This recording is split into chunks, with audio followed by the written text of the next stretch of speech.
no palco da BREC agora, né? O Júlio de la Flora, não demanda mais apresentações, já é um monstro aí da área de cibersegurança. Trapaças em jogos utilizando hardware. Júlio, é com você, manda ver. Beleza, obrigado, Rafa. Obrigado, Crash, pelo convite novamente, né? 2019, 2020, vamos ver se 2021 dá pra gente fazer presencial, né? Não, cara, tem que dar, né? Tá doido, hein? Com certeza. Ninguém aguenta mais ficar dentro de casa. Puta vida. Pois é. Mas é tranquilo. Então, gente, é o seguinte. Bom, vamos começar rapidinho. Antes eu quero falar que eu estava acompanhando a palestra do Laios, muito boa a palestra. Quero muito fazer o treinamento dele. Quando for possível e abrir uma vaga lá em São Paulo, acho que eu vou para lá fazer o treinamento. Muito boa a palestra. Gente, a ideia da palestra de hoje é algo que eu venho estudando há alguns meses, inclusive já executei uma palestra sobre isso em alguns eventos passados, mas essa é uma versão atualizada da palestra para a BREC 2020. Então eu coloquei algumas coisas novas que eu estou trabalhando, né?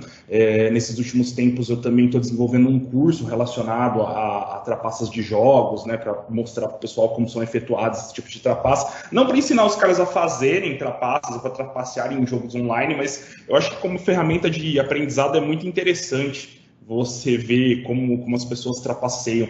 Cara, é incrível porque cheating de jogos é muito parecido com o desenvolvimento de exploit, sabe? Se você for ver bem, assim, para jogos online, é muito parecido com o desenvolvimento de exploits. E outra coisa também, bypass de anti-cheat e bypass de antivírus é basicamente a mesma coisa, sabe? Então você tem que ver, é incrível, é muito parecido. Então, para quem acha interessante, aí já linkando a última palestra do Laios, quem acha legal o desenvolvimento de exploits, ou enfim, operações mais relacionadas a baixo nível e manipulações de memória, vocês vão achar muito interessante.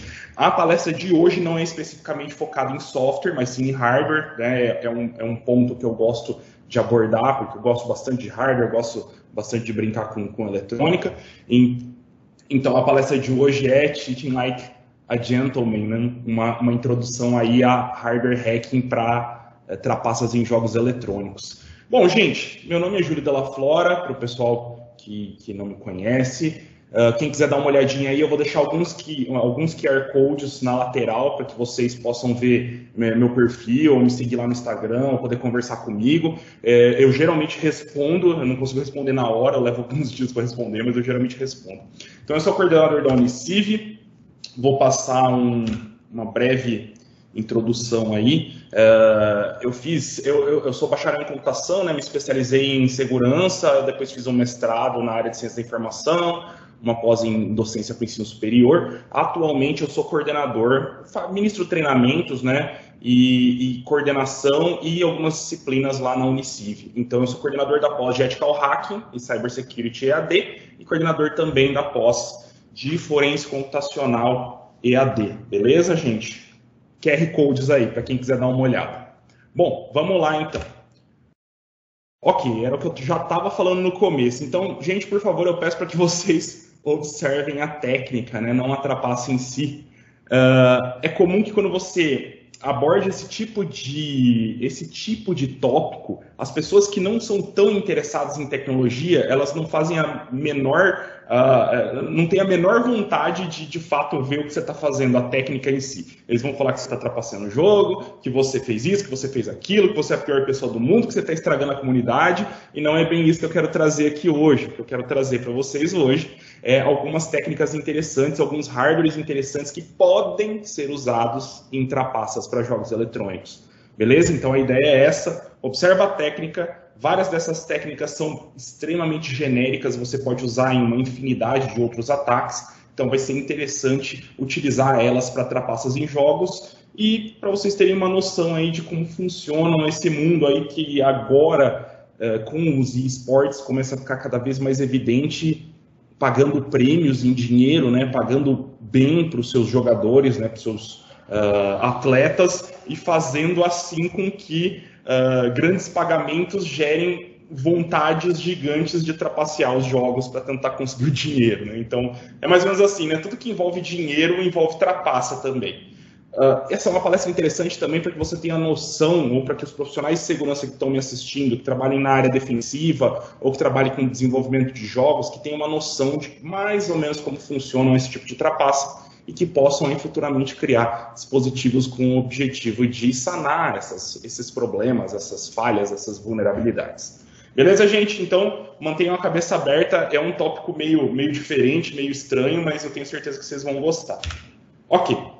Vamos começar vamos começar dos ataques mais básicos para os ataques um pouquinho mais complexos. Alguns desses ataques foram simulados aqui em laboratório, né? Fui eu que simulei. Outros ataques eu simplesmente procurei pela internet e fiz o link para vocês. Esse é um dos ataques. Eu não tenho um Nintendo Switch, então não consegui mostrar. Não é nada muito difícil, para falar a verdade, é algo extremamente fácil de se fazer.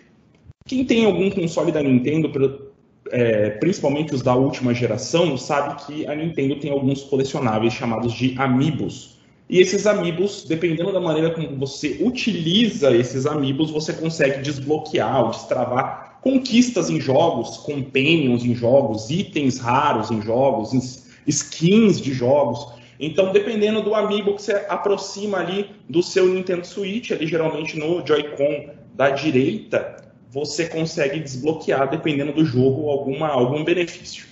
E o que acontece? É óbvio que os Amiibos da Nintendo, como a Nintendo aqui voltou faz pouco tempo a ter suporte oficial aqui no Brasil, né, a ter venda oficial, esses Amiibos são bem caros, não é muito fácil de conseguir e, obviamente, não é muito barato. Então, claro que para você ter uma coleção grande de Amiibos, você teria que gastar dezenas, centenas de vezes mais que o console e que os jogos, né, para ter uma coleção grande. O que acontece é que esses Amiibos utilizam tags de NFC bem básicas e bem baratas, são chamadas de NTag 250, são tags de mais ou menos 540 bytes, se não me engano, e você pode utilizar um software para Android, claro, tendo um celular Android que faz leitura de NFC ou de RFID no caso, você consegue gravar a informação, né, o ID dos Amiibos nessas tags que são extremamente mais baratas, né? Você consegue aí pegar 10 NTags 215 no Mercado Livre por R$25 mais ou menos. Então, algo que você gastaria aí dos 100, 200, 300 reais num Amiibo, você conseguiria aí uma coleção completa com todos os Amiibos possíveis, utilizando um software para Android chamado Tagmo, e utilizando algumas tags de papel, aí, de RFID de papel. Então, olha aí, a Nintendo não tem nenhum tipo de trava, não tem nenhum tipo de criptografia, não tem, enfim, ela simplesmente lê uma UID, ela observa, né, o Joy-Con observa essa UID e te dá os benefícios nos jogos. Né? Isso é tipo um pay to win, digamos assim, né? Você paga para ter o Amiibo e o Amiibo te dá benefícios nos jogos. Né? O pessoal tentou arrumar uma maneira aí de conseguir benefícios sem precisar pagar e comprar todos os Amiibos. Beleza? Tem o link do YouTube aí na lateral. Depois eu vou deixar para vocês esse PPT aqui. Apesar de ser grande, tem um monte de vídeo esse PPT. Eu vou tentar deixar pelo menos o PDF dele para vocês. Legal, pessoal. Partindo para uma coisa que tem uma potência, né? Tem um potencial com muito mais dano do que isso. Aqui, nesse exemplo, foi utilizado um HackRF. Se vocês conhecem o HackRF, ele é um rádio definido por software, né? É um transceiver, né? Transmissor e receptor, só que simplex, né? Ele só ou transmite ou recebe, ele não faz as duas coisas ao mesmo tempo. E aqui foi utilizado o HackRF para simular um GPS. Colocou-se ele dentro de uma gaiola de Faraday e colocou-se um celular também dentro dessa gaiola de Faraday. O que é uma gaiola de Faraday? É simplesmente uma caixa de papel revestida de alumínio, né? Colocou o HackRF ali dentro, fingindo ser um satélite GPS, e a partir daí você pode transmitir sinais, informações, espufando o GPS, né? Fingindo ser um GPS e dando coordenadas diferentes para um celular, ou para um dispositivo de GPS, ou para um relógio, ou para qualquer outro dispositivo que opere por GPS que não tenha nenhuma camada de segurança para determinar isso. Então aí foi usado, né, nesse exemplo, foi usado um HackRF para cheatar, para trapacear no Pokémon GO, né? Então finge-se que se está caminhando ali em outro país, em outro estado, em outro continente, quando na verdade você está dentro de casa. Como eu já falo, né, eu já falei algumas vezes na palestra, isso pode ser utilizado com intenções muito mais escusas, é claro. Tem uma palestra da Defcon, se não me engano, de 2018, onde o pesquisador utiliza mais ou menos essa mesma técnica para simular satélites e para fazer spoofing de tornozeleiras eletrônicas. Então ele mostra como é simples você fazer spoofing de tornozeleiras eletrônicas utilizando essa técnica, né? Justamente por ser um hardware um pouco mais antigo, de ter uma segurança por obscuridade, de não ter muita dos desenvolvedores desses hardwares. É claro que não tô acusando ninguém nem apontando nenhuma marca, mas alguns dos desenvolvedores desses hardwares não se preocupam com a questão de spoofing de GPS, justamente porque era algo que até então não era muito fácil de se fazer. Hoje em dia, como a gente tem muito mais hardware a preço acessível, uma ferramenta como essa, o HackRF, é algo absurdo. Ele faz basicamente tudo que tem a ver com rádio, né? Tudo que tem a ver com rádio definido por software, ele consegue fazer, né? Tirando aí, simular antenas GSM, né? Que dele precisaria ser um full duplex, né? E não um simplex, para poder transmitir e receber ao mesmo tempo. Mas fora isso, ele consegue fazer basicamente tudo. Você consegue abrir carro, abrir portão eletrônico, você consegue bipar pager do Burger King, você consegue, enfim, receber sinal de avião, transmitir sinal para avião, ACARS, APRS, enfim, uma infinidade absurda de funções que se tornam ainda mais fáceis depois que você utiliza um porta-pack, que é um appliance, né? Uma placa que você coloca em cima do HackRF e que dá alguns benefícios para que ele fique, para que ele se transforme num dispositivo que não necessita do computador para ser operado. Eu tenho aqui, acho que eu já mostrei para vocês algumas vezes, né, em outras palestras. Eu não vou me ater nisso, porque senão vai começar a ficar grande a palestra. Bom, pessoal, então falamos do Amiibo Clone, né, um tipo de hack, um tipo de trapaça, o spoofing de GPS, que pode ser utilizado numa série de jogos, que também é um tipo de trapaça que pode ser facilmente utilizada, né, uma trapaça genérica. Esse clone de RFID também, uma trapaça genérica que pode ser utilizada numa série de ataques também. Agora eu vou falar um pouquinho mais especificamente de lag switch, que é uma técnica onde você cria delay, né, onde você cria lag, cria problemas na transmissão de pacotes na rede Ethernet, e assim você consegue arbitrar latência nos seus jogos, né? Então aqui, como vocês podem ver pelo GIF, é claro que o GIF é um pouquinho travado, mas a ideia é justamente essa: o cara está travando, ele aparece, desaparece no jogo. O que ele está fazendo? Ele está utilizando um dispositivo que é ligado entre o roteador, né, entre o modem e o roteador, né, ou entre o roteador e o computador. E daí, esse dispositivo, ele simplesmente tem um botãozinho que ele interrompe um dos pares trançados do cabo Ethernet. Fazendo isso, interrompendo por alguns poucos segundos ou por alguns milissegundos, você consegue gerar lag, arbitrar lag nas suas partidas online, sem que você seja desconectado do jogo. Então, vamos supor que você consiga aí, e isso pode ser utilizado não só para jogos em computadores, né, em PC, você pode utilizar para jogos em console, você pode utilizar inclusive para jogos na nuvem, né, porque o que você está fazendo? Você está lidando com a sua própria conexão de internet, então você está arbitrando latência na sua conexão de internet. É bem engenhoso, tem softwares que fazem isso, mas fazer por hardware é algo que traz benefícios, porque você pode fazer em console, você pode fazer enfim, né? Você pode até em celulares, se você quiser. Claro que daí você vai ter que fazer algumas gambiarras a mais para ligar ele via Ethernet, ou enfim, dá para fazer muita coisa.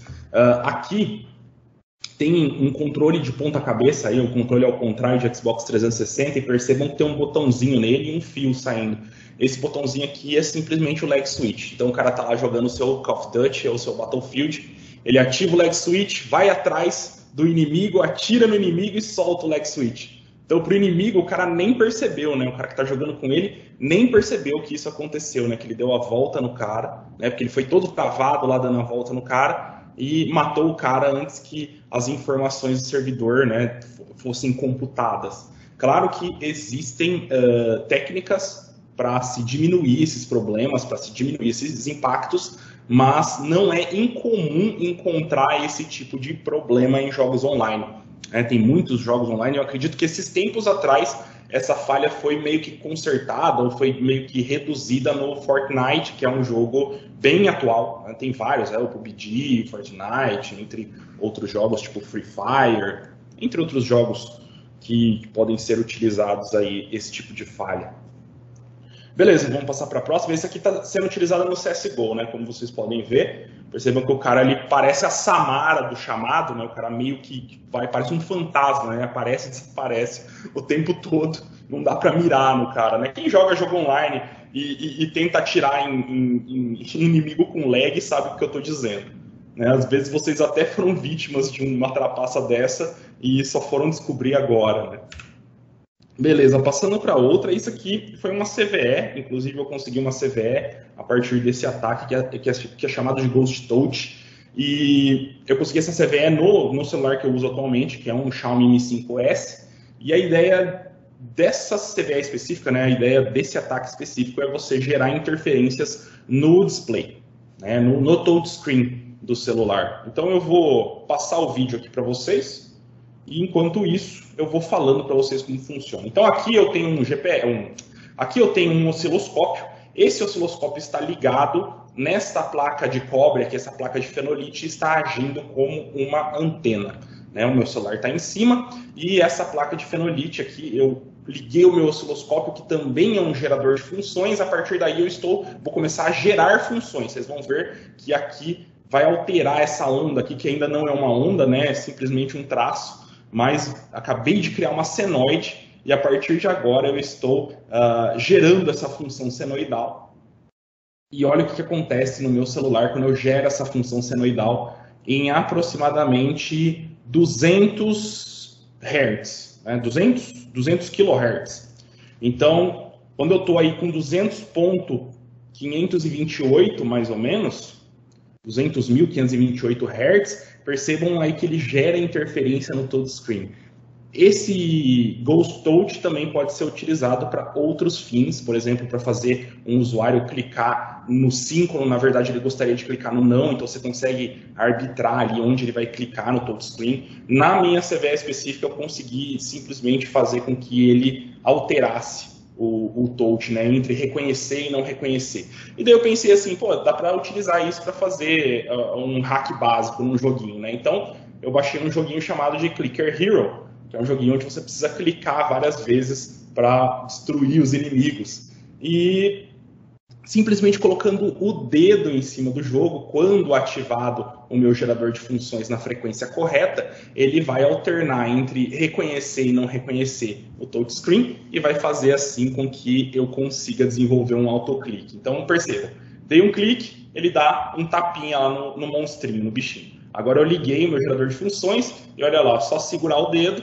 e ele continua batendo, né? Então ele continua alternando entre reconhecer e não reconhecer o display. Isso aqui é simplesmente uma prova de conceito, gente. É algo básico, mas é interessante vocês verem porque são falhas em hardware que não são muito comumente abordadas. Então é interessante que as pessoas vejam que existem esses tipos de falhas em hardware, mesmo que não seja, mesmo que seja apenas uma prova de conceito, ou que não funcione em todas as ocasiões, mas existem essas falhas e elas podem ser escaláveis, né? Elas podem ser utilizadas com outras falhas, com outras vulnerabilidades, com o intuito de ser escalável.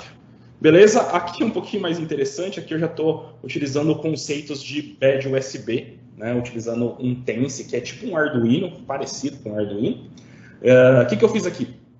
Eu utilizei um LDR, né?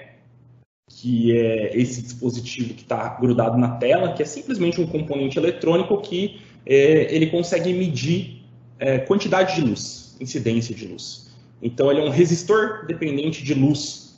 E o legal é que na tela de celular, a emissão de luz de cores diferentes muda a resistência do LDR. Então eu mais ou menos consigo saber quais são as cores, apontando ele para um display de LED, por exemplo, o display do celular. Então olha o que eu fiz aqui. Eu coloquei um LDR e falei assim, a hora que você perceber que a resistência é de 200 ohms, por exemplo, você muda para a esquerda. Se for inferior a 200 ohms, você continua batendo na direita. Com isso eu consegui automatizar esse jogo aí, o Timberman ou o Lumberjack. Daí ele consegue saber qual é a cor verde, qual é a cor marrom ou qual é a cor azul. Então essa foi lá, eu fiz isso há muito tempo atrás e isso foi meio que a base para ir desenvolvendo algumas trapaças relacionadas a jogos competitivos na atualidade. Isso aqui foi uma das primeiras brincadeiras que eu fiz, e o legal é que eu usei o HDI, né? O HID, né? O Human Interface Device, né? Os dispositivos de interface humana. Então eu fingi que o meu Tense era um teclado, e daí ele dava comandos de teclado, assim eu não precisava de nenhum relé, eu não precisava de nenhum solenoide, eu não precisava de nada batendo na tela, de fato. Eu simplesmente fingi para o meu celular que eu havia conectado um teclado nele.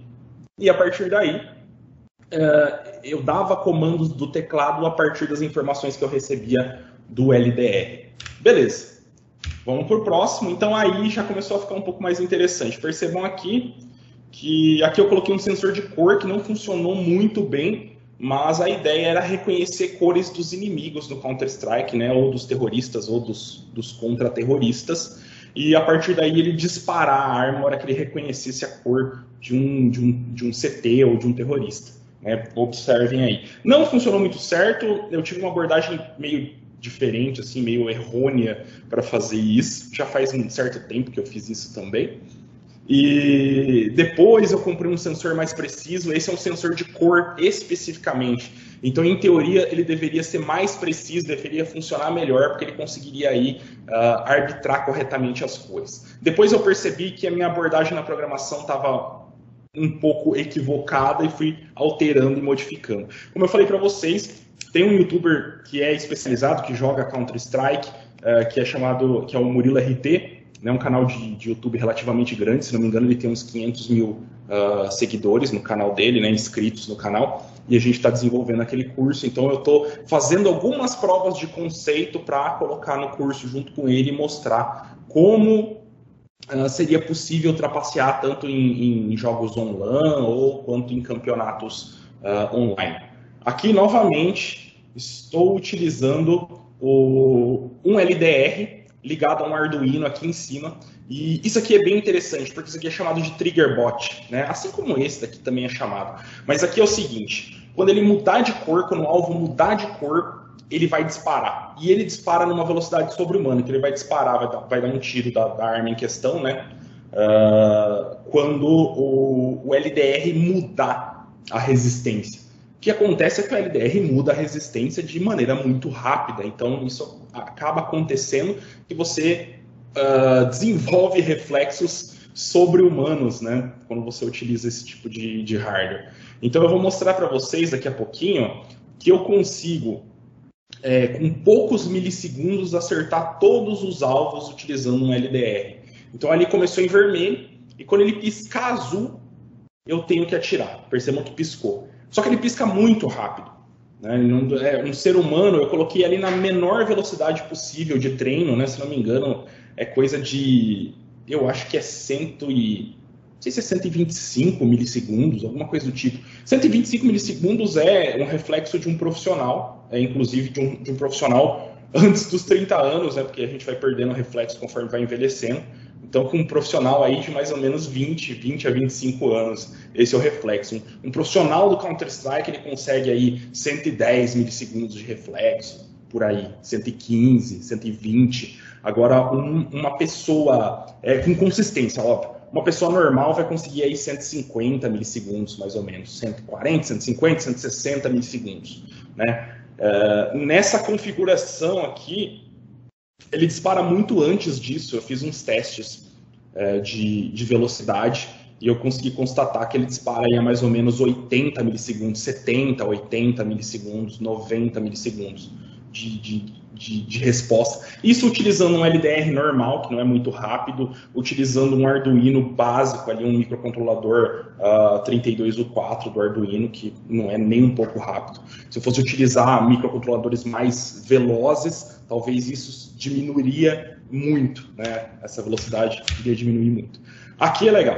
Bom, é possível que vocês que joguem jogos competitivos, FPS competitivos, saibam disso. Mas quando a gente dispara uma arma em determinados jogos, essa arma tem um recuo, né, que é ali o tanto que a arma sobe, né, o quanto que a arma se modifica da mira a partir do momento que você dá uma rajada nessa arma. Então aí eu estou no Counter-Strike utilizando uma AK-47.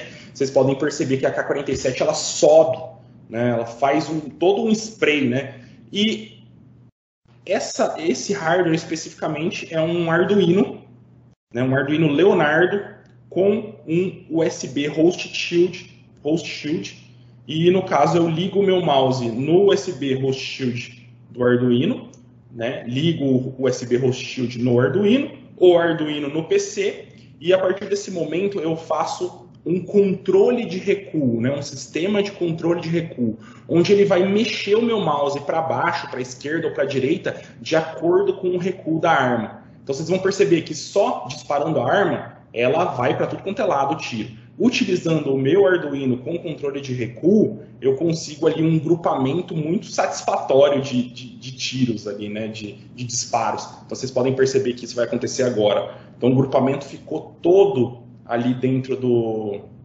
quase todo ali dentro do círculo, né? Isso é muito difícil de fazer. Um profissional ali no calor do jogo, do momento, ele nunca vai dar um spray, né? Ele nunca vai disparar todas as 30 munições da arma, justamente porque ele não vai conseguir controlar o recuo, ele não vai conseguir jogar e controlar o recuo ao mesmo tempo. Então, com isso, te dá poderes sobre-humanos também sobre o jogo, né? Você tem um controle de recuo, principalmente controlado por hardware, o que é quase impossível de se descobrir, né? Porque o hardware está simulando um mouse, então é muito complicado se descobrir que isso está sendo utilizado por um hardware. Está utilizando um mouse só também, porque eu estou ligando o meu mouse no USB Host Shield, ligando o USB Host Shield no Arduino Leonardo, ligando o Arduino Leonardo no computador. O Arduino Leonardo está pegando as informações do mouse, está filtrando essas informações, adicionando o controle de recuo e a partir daí mandando as informações como se fosse um mouse para dentro do meu PC. Então assim eu consigo controlar o recuo. Aqui é uma prova de conceito, é óbvio. Eu fiz só para a AK-47, mas você pode fazer e alternar entre todas as armas, né? Dá para fazer muitas outras coisas, né? Muitas outras macros, muitas outras utilizações para jogos utilizando esse tipo de técnica. Beleza? Aqui eu acho que vocês vão gostar bastante também. Isso aqui é o seguinte, eu tenho até aqui para mostrar para vocês. Eu estou usando um Arduino Leonardo e uma câmera que já pré-processa a visão computacional, que é chamada de Pixie 2. O que a Pixie 2 faz? Você seta cores de objetos e ela reconhece os objetos através de cor, ela segue linhas, ela reconhece barcodes, ela faz uma série de coisas. Ela não reconhece objetos complexos baseados em modelo, que nem visão computacional tipo OpenCV, mas por ela ser ligada diretamente no Arduino, você não precisa de um computador para fazer isso. Então você tem meio que um aimbot por visão computacional de bolso. Então olha só, simplesmente o que eu fiz nesse vídeo, vou mostrar de novo para vocês. Eu liguei o Arduino na Pixie 2 e a partir daí está numa distância de pixel de 1 para 1. Então eu sei que o tanto que a Pixie está filmando é o tanto de pixels que está exatamente na minha tela. Então eu fiz só essa tradução de 1 para 1 para poder colocar o mouse para seguir um alvo. Então, olha só, quando ele reconhece um alvo, o meu Arduino finge ser um mouse e segue esse alvo. Então, isso é chamado de aimbot, né? Um bot de mira. Olha só que incrível. Eu não preciso ficar fazendo ele seguir o alvo o tempo todo. Eu posso fazer o seguinte, quando eu apertar o botão do mouse, ele vai automaticamente mirar no alvo e disparar. Então, isso é um aimbot de hardware, algo que eu diria que poucas pessoas fizeram no mundo, não é muito comum encontrar isso, é uma sacada um pouco diferente, as pessoas utilizam outras técnicas para isso, é meio difícil fazer isso com visão computacional, porque demanda outro computador, ou enfim, demanda ter câmeras especializadas para isso. Nesse caso aí eu estou utilizando a Pixie 2, bastante incomum, nunca vi nenhum vídeo de ninguém utilizando a Pixie 2 para isso. Mas essa câmera é incrível, ela é muito rápida, ela filma a 60 fps e ela manda informações via I2C muito rapidamente para o Arduino, então eu consigo uma velocidade incrível de resposta com ela, né? Vocês podem perceber que ela segue muito bem, e óbvio que daí dá para implementar algum tipo de inteligência artificial para predição de alvo, para prever onde o alvo está ou para onde ele vai se movimentar. Então essa é uma das provas de conceito que eu fiz para postar lá no curso, que vai sair lá em fevereiro, né? Só deixando bem claro, esse curso aí que eu tô falando ainda não saiu. Eu tenho um curso de hardware hacking que já saiu no Hotmart e tal, que fala pouca coisa sobre hardware, pouca coisa sobre trapaças em jogos, é mais focado em hardware hacking, em IoT pen test e ferramentas para Red Team, né? Mas haverão mais cursos que eu vou disponibilizar nessa área. Beleza? Então, vocês darem uma olhada aí, eu achei uma coisa diferente, né? Quando eu tive essa ideia, eu falei assim, nossa, parece ser interessante. Porque eu já vi, por exemplo, essa câmera ser utilizada com marcadores de paintball, né? E daí ele setava lá uma cor e era uma espécie de turret, né? Uma torreta, e daí ela seguia o alvo e disparava no alvo especificamente.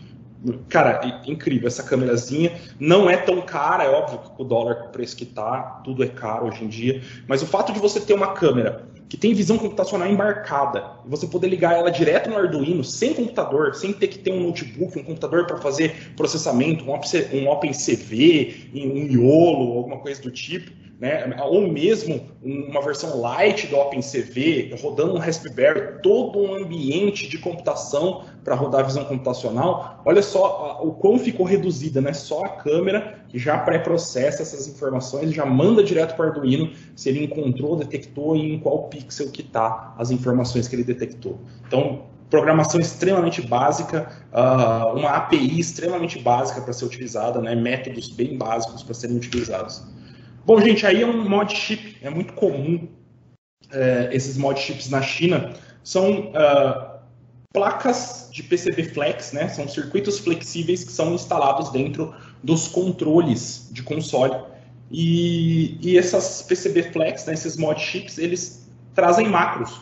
Então, dependendo da maneira dos botões que você aciona, ele pode dar um rapid fire ou um burst fire, pode dar um drop shot, um jump shot, um auto run, um auto aim, dependendo do jogo. Então, acontece bastante. Por exemplo, vamos supor que você esteja jogando Street Fighter, ou Mortal Kombat, ou enfim.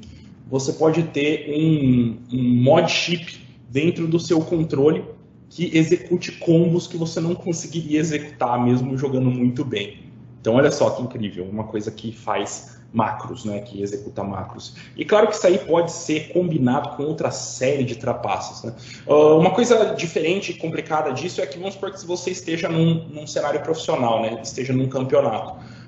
Existe alguém para auditar controles? Né? Existe? O campeonato se preocupa em auditar periféricos, que geralmente é o jogador que leva o periférico. Então, mesmo em partidas baseadas em PC, é o jogador que geralmente leva o seu teclado, mouse e o seu headset. E para jogos baseados em console, funciona dessa maneira também. Então, geralmente é o jogador que leva o seu controle, ou ele leva um controle de arcade, ou um controle normal, ou uma hitbox. Então, é o jogador que decide, né, nesses jogos arcade de luta, por exemplo.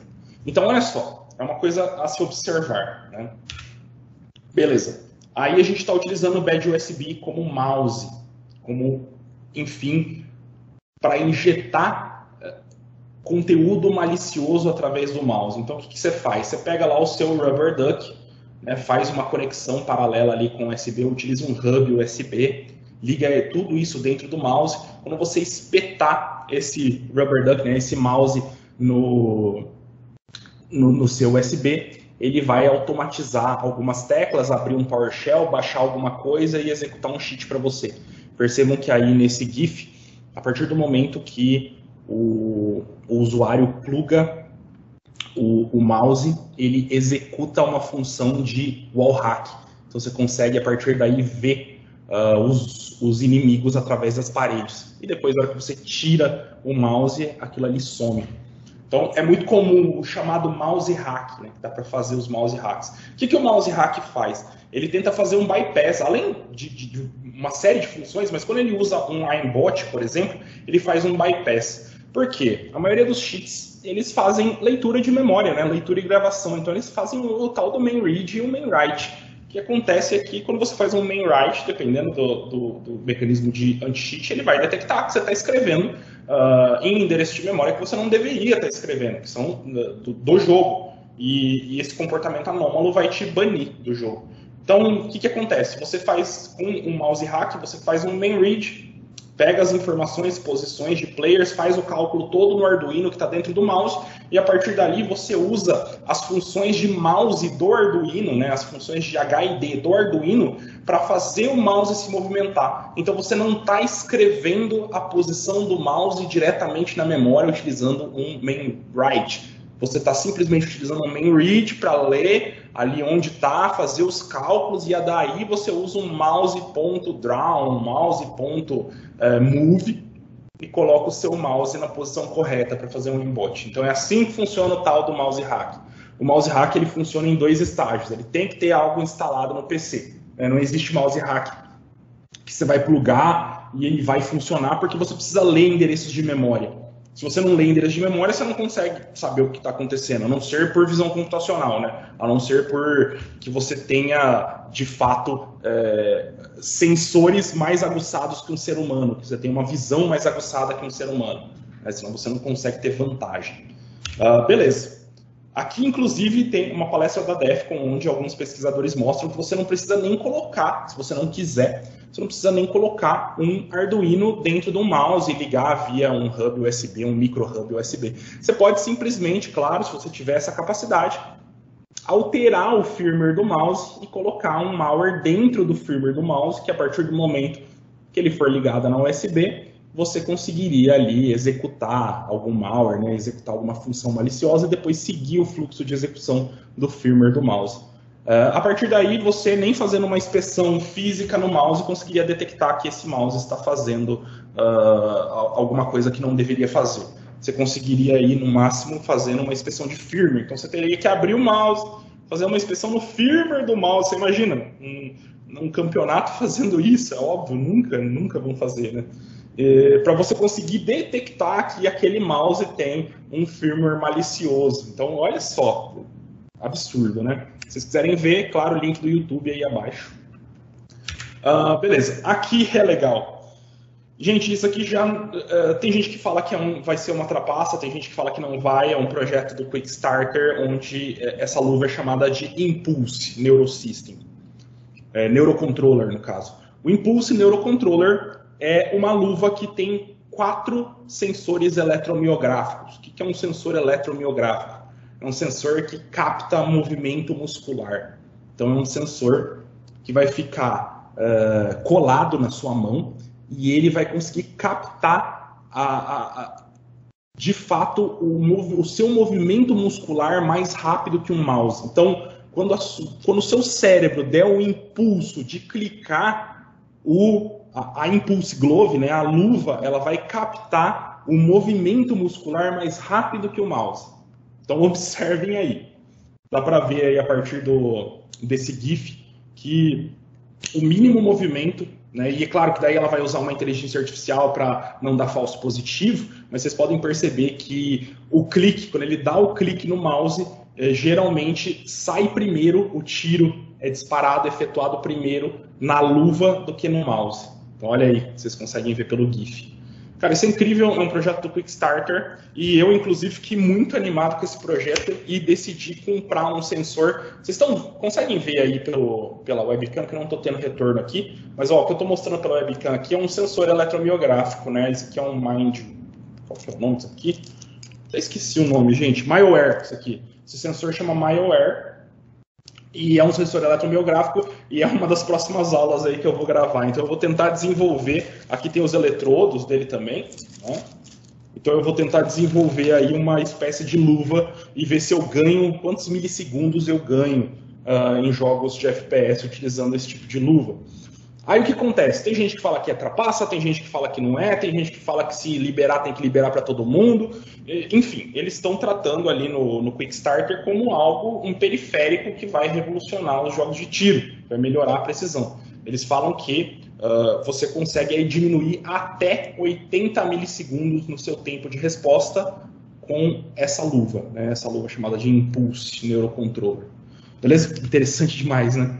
Agora, gente, aqui acho que é meio que o suprassumo dos cheats atualmente. Eu, inclusive, gravei um vídeo lá no canal do Murilo, né, que é especializado em Counter-Strike, como eu falei. Também no canal do Gabriel Pato, falando sobre esse cheat. É um cheat baseado em DMA, né, em acesso direto à memória, chamado de PCI Elite. O que isso faz, gente?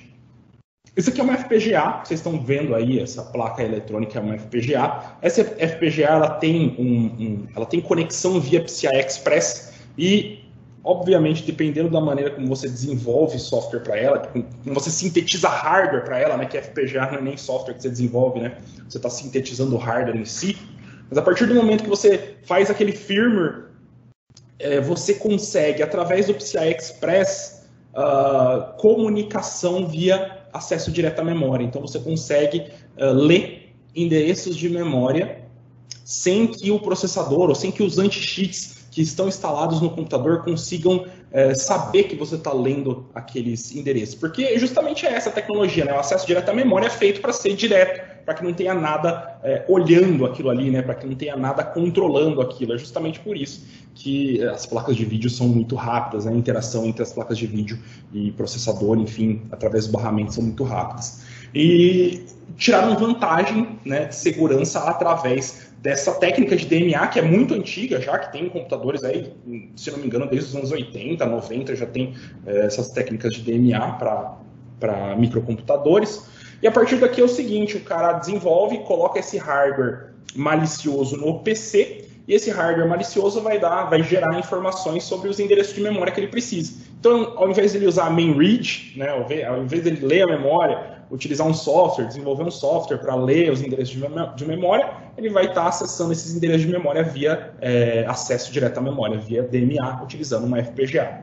Não é qualquer FPGA que faz isso, né? Inclusive, isso aqui é um web radar, né? Esse cheat aqui, o cara mostrou, é um projeto público, né, chamado de PCI Elite Web Radar, e ele mostrou que era possível ele desenvolver uma interface web que mostra onde estão os inimigos a partir do momento que ele conecta esse hardware no computador que está jogando o jogo, né, no computador que está rodando o jogo, ele consegue fazer o dump dessa memória, né, ele consegue ler essa memória, traz ali para uma segunda interface, para um segundo computador, e esse segundo computador mostra informações de onde estão os inimigos, né? É um radar onde mostra os inimigos.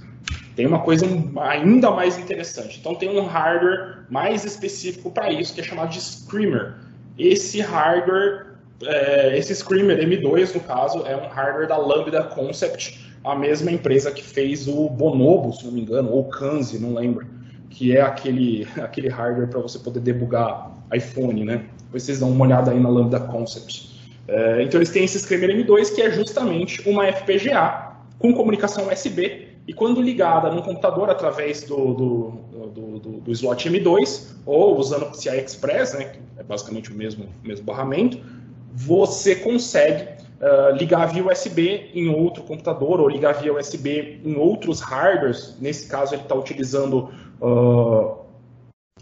um ESP32, um Arduino Uno, no caso aqui, ou Leonardo, no caso, e um USB Host Shield. Então ele está usando 4 hardwares, e aqui o cara conseguiu fazer, isso aqui saiu notícia em tudo quanto é lado, acho que foi mês passado ou retrasado, onde esse menino aqui, que faz ciência da computação, eu acho que ele mora na Inglaterra, é inglês, se não me engano. Então ele conseguiu desenvolver esse aimbot completamente baseado em DMA, né? Então um aimbot que usa acesso direto à memória para fazer a mira no jogo. Vou mostrar para vocês um pouquinho melhor aqui dele fazendo a mira. Então ele usa 2 computadores para poder configurar, né? Você liga o outro computador via Wi-Fi, você conecta no hotspot que o seu ESP32 gera. Então com o ESP32 você gera ali um hotspot e você gera uma página web para poder controlar o cheat, e daí o Arduino com o USB Host Shield vai controlar o mouse, e o Screamer M2 vai estar ligado no seu computador que está rodando o Counter-Strike, para que você consiga obter os endereços de memória e consiga fazer os cálculos dos endereços de memória, ou os cálculos de angulação correta para mirar nos inimigos. Então olha que coisa incrível. em teoria, é para ser imperceptível esse cheat. Por quê? Como é que é a única forma, até o momento, que as desenvolvedoras conseguem descobrir que esse cheat está instalado no computador, que esse hardware cheat está instalado no computador? Por UID, né, por hardware ID, então por VID e PID do hardware. Se você simplesmente altera, porque na FPGA você pode fazer o que você quiser, então você pode alterar o endereço do hardware e simular um teclado, simular um USB, uma placa de vídeo, uma placa de áudio ou qualquer coisa do tipo. Você altera o hardware ID, para cada um desses dispositivos, você não consegue seguir um padrão e não consegue fazer uma ban wave. Então, você não consegue banir em escala. Então, o desenvolvedor diz que, até o momento, isso aqui é livre de banimentos. Então, é um hardware, um cheat indetectável até o momento. Claro, se as pessoas seguirem essa lógica, desenvolverem esse hardware e colocarem UIDs, né, colocarem VIDs e PIDs de fato de outros hardware, né, estiverem clonando uma placa de vídeo, né, o VID e o PID de uma placa de vídeo, né, o hardware ID de uma placa de vídeo, aí isso seria, em teoria, indetectável por mecanismo de anti-cheat, justamente por utilizar acesso direto à memória. Então, olha só, gente, impressionante, né? Ele cobrou mais ou menos, se eu não me engano, foi $2.500 para fazer.